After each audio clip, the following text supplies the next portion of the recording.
నమస్తే welcome to our channel. ఆంధ్రప్రదేశ్లో ఎలక్షన్లు రాబోతున్న తరుణంలో లాస్ట్ అస్త్రంగా ప్రజల్లోకి వెళ్ళాలి అనుకున్న జగన్ మేమంతా సిద్ధం పేరుతో బస్సు యాత్రను ప్రారంభించారు.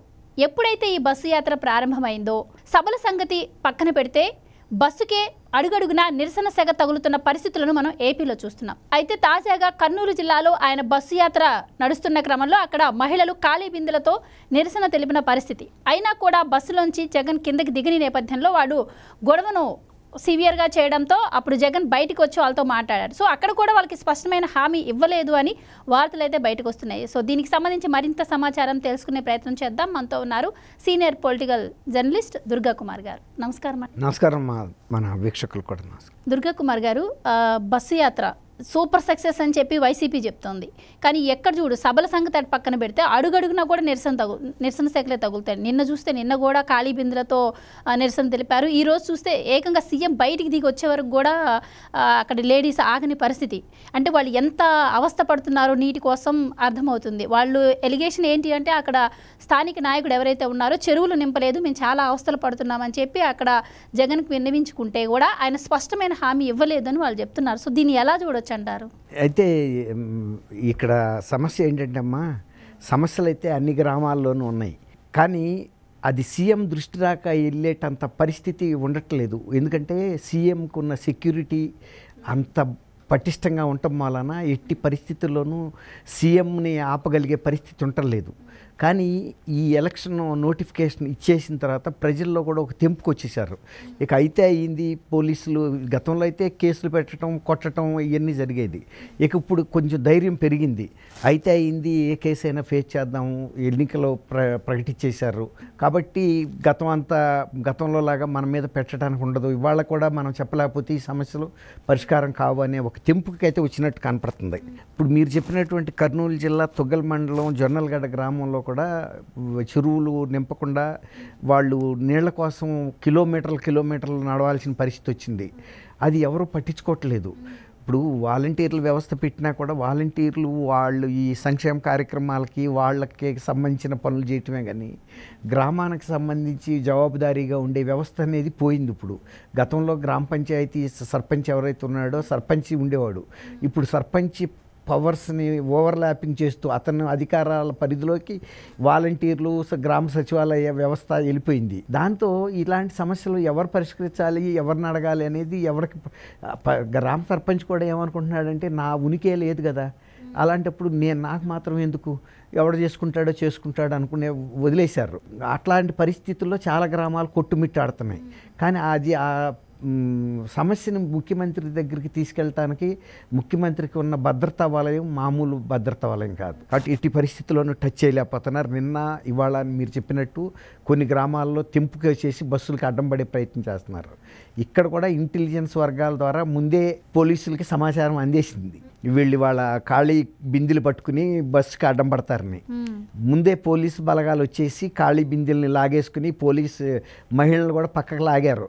అయినా కొంతమంది ఇంకా తెగించి ముందుకెళ్ళేటప్పటికి ఆ గొడవ సర్దటానికి శ్రీదేవి అనే ఆమె ఒక స్థానిక లీడర్ బస్సులో నుంచి ఇన్స్ట్రక్షన్స్ ఇచ్చి తప్పకుండా అది ఇదని చెప్పినా కూడా వాళ్ళు లెక్క చేయపోయేటప్పుడు కొంచెం పరిస్థితి ఇబ్బందికరంగా అనిపించి సీఎం గారు కిందకి దిగాడు కానీ ఆయన అన్యమస్కంగానే దిగాడు. కనీసం ఇన్ని 5 సంవత్సరాల్లో కనీసం ఇంత ధైర్యం చేసి నా బస్సును ఆపారంటే వీళ్ళ సమస్య ఎంత జటిలమైన సమస్య ఉందో అని ఆలోచించాలి కదా. కానీ నిజానికి సీఎం తలుచుకుంటే అది పరిష్కరించలేని సమస్య అయితే కాదు. ఏంటంటే కాలువలు కట్టేసే ముందు చివరి టైంలో గ్రామాల్లో ఉండే చెరువులు దాని పరిసరాల్లో ఉండే చెరువులు నింపుతారు. గ్రామాల్లో ఉండే చెరువులేమో గ్రామ అవసరాలకు ఉపయోగించుకుంటారు. బయట ఉండే చెరువులు ఏవైతే ఉన్నాయో అది పశువులు తాగటానికి, పశువులను కడుక్కోవటానికి అట్లా ఉపయోగిస్తారు. అది గతంలో నుంచి వస్తున్న పద్ధతి.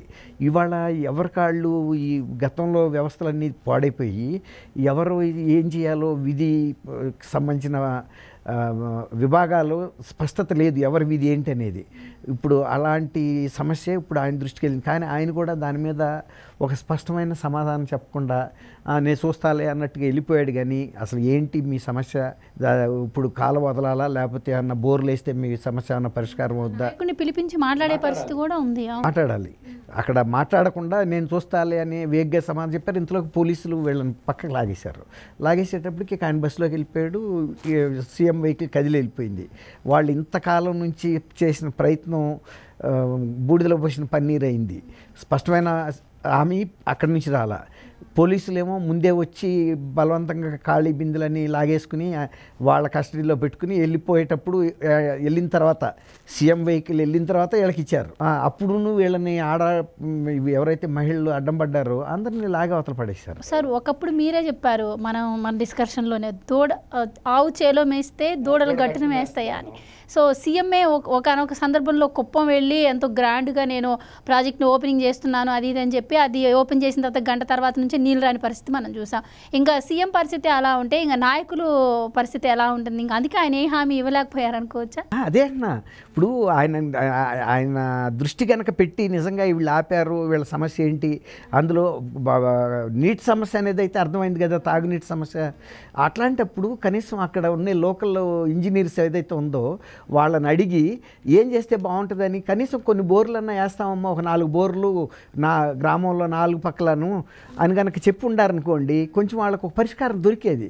కానీ వాళ్ళకి ఏదీ లేదు. నేను చూస్తానని వెళ్ళిపోవటం వేరు, నేను చేయిస్తానమ్మా ఇదిగో ఈ ఫలానా అని అక్కడ స్పెసిఫిక్గా రూరల్ వాటర్ ఇంజనీర్స్ ఉంటారు, రూరల్ వాటర్ సప్లై వాళ్ళకి కనుక ఆర్డబ్ల్యూఎస్ వాళ్ళకి చెప్తే సీఎం ఆదేశం మీద 2 బోర్లు కనీసం 4 అయిపోయినా 2 బోర్లు వేసిన గ్రామంలో ముందు గొంతు తడుపుకోవటానికి ఉంటుంది. కానీ అట్లాంటి పరిస్థితి అయితే అక్కడ జరగల. ఇప్పుడు మీరు అన్నట్టు గతంలో కూడా ఎన్నో సమస్యలు ఎంతోమంది ఇట్లా ప్రయత్నించినా ఆయన రాక వెళ్ళలేకపోయారు సీఎం భద్రత దీని దృష్ట్యా.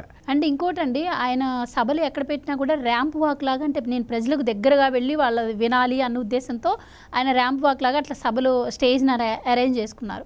1-2 సార్లు అలా ర్యాంప్ వాక్ చేసినా కూడా ఆ తర్వాత నుంచి అసలు ర్యాంప్ మీదకి వెళ్ళని పరిస్థితి. ఎందుకు అంటే మరి అక్కడ జనాల దగ్గరకు వస్తే మరి వాళ్ళ సమస్యలు ఏమైనా చెప్పుకుంటే వినాల్సి వస్తుందనా, లేకపోతే అసలు ఎందుకని ఆయన ఇప్పుడు ర్యాంప్ వాక్ అవసరం లేదని పోలీసులు చెప్తున్నారు. సో మీరు నేను అందుకే ర్యాంప్కి రావట్లేదని చెప్పి ఆయన చెప్తున్నారు. దీన్ని ఎలా చూడొచ్చు? అది ర్యాంప్ వాక్ అనేది ఒక ఫ్యాన్సీ అమ్మ, ఒక క్రేజీ ఐడియా.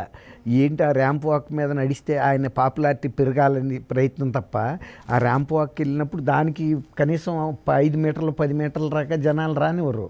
కాబట్టి ఎవరు కూడా ఒక వినతిపత్రం కూడా ఇవ్వలేడు సెక్యూరిటీ రీజన్స్ మూలన. అందులో ఈయనకి అసలు ఒట్టప్పుడే గ్రామాల్లో తలుపులు వేసేసుకోండి మీరు, మేము పట్టాలు కట్టుకోవాలి, మేము రోపు తాడు పట్టుకుని ముందు పోలీసులు పరిగెత్తా ఉంటారు వెహికల్కి. అట్లాంటప్పుడు గ్రామాలస్తులకి ఎక్కడ అవకాశం దొరికింది? కాబట్టి ఇది ర్యాంప్ వాక్తో కూడా పరిష్కారం అయ్యే ఇష్యూ కాదు. అది అనవసరపు ఖర్చు అనుకుని ఒకసారి ఏమో శిలవలాగా వేసారని, ఒక శిలవ మీద నడుస్తారా అని కొన్ని మత విశ్వాసాలు కూడా దెబ్బతిన్నాయి. ఇవన్నీ కాదమ్మా, ఇది పెద్ద జనంతో ఆయన మమేకం అయ్యే పద్ధతి అయితే అది కాదు. ఇప్పుడు నిన్నటిది కూడా కాదు. నిన్న అన్యమస్కంగా ఏదో చూస్తాలని వెళ్ళిపోవటం అనేది అది ప్రజల పట్ల ఆయనకి పెద్ద శ్రద్ధ లేదు అనేది కనిపిస్తుంది. థ్యాంక్ యూ గోవర్ధన్ గారు, మన వీక్షకులు కూడా.